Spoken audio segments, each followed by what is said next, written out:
Kalau sudah diginikan tangan kita dia lewat juga bagaimana? Faktulhu, bunuh dia kata Nabi. Wah, ya kan? Tapi jangan bunuh. Ini ancaman. Ini namanya hadis targhib wa tarhib.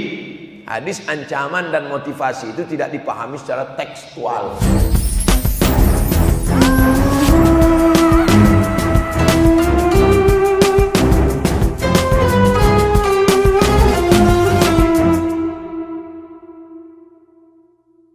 Saudara yang dimuliakan Allah Subhanahu wa taala, filosofi shop, kalau kita mau mencapai tujuan, jangan pernah ada renggang di dalam hati. Berpisah jarak boleh, berpisah hati tidak boleh. Makanya selesai pengajian kita ini, kita berpisah jarak, tapi kita bersatu dalam doa. Walaupun Abdul Somad akan pulang ke Riau hari ini, tapi Bapak Ibu jamaah shop, jamaah ini ada perempuan sholat di sini. Ada? Oh, Masya Allah, tabarakallah. Inilah masjid yang menjaga tidak ada ikhtilat, tak ada campur aduk antara laki-laki dan perempuan. Sebaik-baik shaf, laki-laki depan. Sebaik-baik shaf perempuan di belakang. Karena kalau disatukan laki-laki dengan perempuan, kadang lain bunyi amin yang jamaah di belakang. Apalagi kalau yang di belakang itu jamaah milenial. Saya ceramah di salah satu pesantren. Dibuat mereka ini musola laki-laki, ini musola perempuan. Lalu saya tanya, Pak Kiai, iya, kenapa tidak satu antara laki-laki perempuan? Kadang santri-santri laki-laki itu Ustaz, yang musab di belakang itu lain bunyi aminnya. Ghairil maghdubi alaihim waladdallin, amin. Ada perempuan di belakang. Ini masjid selamat dari itu semua, tak ada satupun perempuan. Masya Allah, tabarakallah. Tapi tentu ibu-ibu yang perempuan di bawah tetap bisa melihat kita melalui kamera. Ini kamera ini nanti disiarkan, ada monitor di bawah. Kita sapa ibu-ibu. Ibu-ibu, Masya Allah, mudah-mudahan istiqomah. Begitu cara menyenangkan hati orang yang susah. Saudara yang dimuliakan Allah Subhanahu wa taala, shaf tidak boleh ada jarak di antara kita. Sekarang kita terkendala masalah komunikasi. Di zaman canggihnya multimedia komunikasi, justru kita terhalang oleh komunikasi. Ini dunia sudah gila. Dulu belum ada handphone, belum ada telepon, belum ada SMS, belum ada WhatsApp, tapi komunikasi baik. Justru setelah ada alat komunikasi, malah komunikasi kita rusak. Duduk dekat, la salam wala kalam. Dengan pesawat yang sama, dengan penerbangan yang sama, dengan tujuan yang sama, di airport yang sama, di kursi barisan yang sama, tidak ada komunikasi. Semua sibuk dengan dunianya sendiri. 5 orang duduk di kursi yang sama dengan dunianya sendiri. Dulu kita diajarkan komunikasi baik, ada satu yang bersin. Yarhamukallah. Sekarang enggak ada. Mau bersin, mau mati terserah. Sibuk kan. Tiba-tiba kumat darah tingginya, kumat pingsan dia terguling, bukan ditolong, dipoto. Komunikasi kita sudah rusak. Makanya shaf membangun komunikasi. Assalamualaikum warahmatullahi. Assalamualaikum warahmatullahi. Apa kabar Pak? Sehat. Apa kabar Bapak DKM? Sehat. Apa kabar Pak Camat? Lama nggak kelihatan Pak. Iya. Ya mohon maaf Pak. Ini ada surat minta tanda tangan sekarang. Jangan di sini lah, di kantor. Komunikasi kita baik. Salaman setelah selesai sholat. Nggak apa-apa kata Imam Nawawi. Imam Nawawi, ya. Gimana kalau selesai sholat kami salaman? Kalau sebelum sholat tadi belum salaman, selesai sholat salaman, hukumnya sunnah.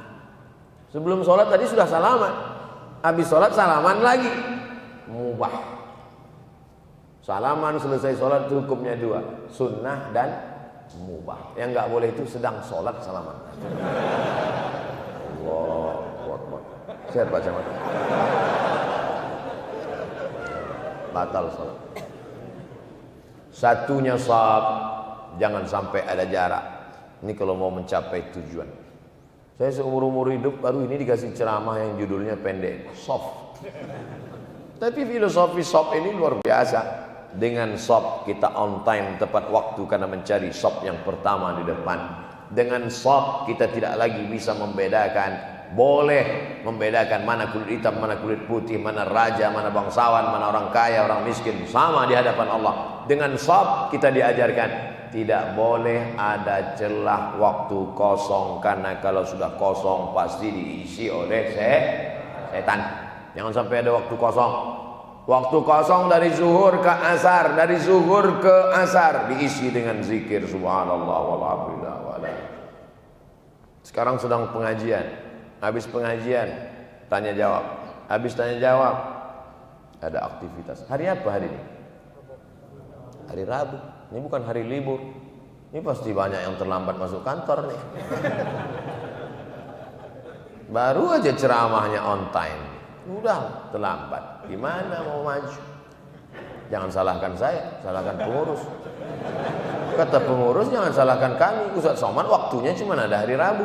Kita sebetulnya ngundang dia hari Sabtu dengan hari Ahad. Akhirnya antara pengurus dengan ustaz saling salah menyalahkan. Komunikasi kita sudah rusak. Saudaraku yang dimuliakan Allah Subhanahu wa taala, maka kita masuk pada filosofi soft yang keempat adalah dalam Islam diajarkan tidak boleh melangkahi orang bahu, tidak boleh melewati orang di depan. Lebih baik engkau berdiri 40 tahun lamanya menunggu daripada melewati soft orang yang sedang sholat. Makanya di depan itu diletakkan namanya sutroh. Tapi kata ustaz kami diletakkan sutra, Pak Ustaz? Sutra kain. Sutra, tombak setinggi lutut, ditusukkan di depan. Kalau tidak ada, biasanya di masjid dibuatkan. Ada sutra kita. Enggak ada sutra, papan diletakkan. Tidak ada sama sekali, diletakkan depan. Di tempat sujudnya saja. Makanya kalau masuk ke masjid ini langsung di sop pertama, supaya yang menjadi sutra adalah dinding. Masuk langsung sop pertama, dinding sutra. Adapun sop yang kedua, sutrahnya siapa? Orang yang di depan. Orang di depan. Kalau mau di belakang juga, di depan tiang. Depan tiang. Kalau mau sholat itu di belakang tiang, supaya tiang itu jadi sutra. Sekarang orang terbalik, sholat di depan tiang, supaya selesai assalamualaikum warahmatullahi wabarakatuh.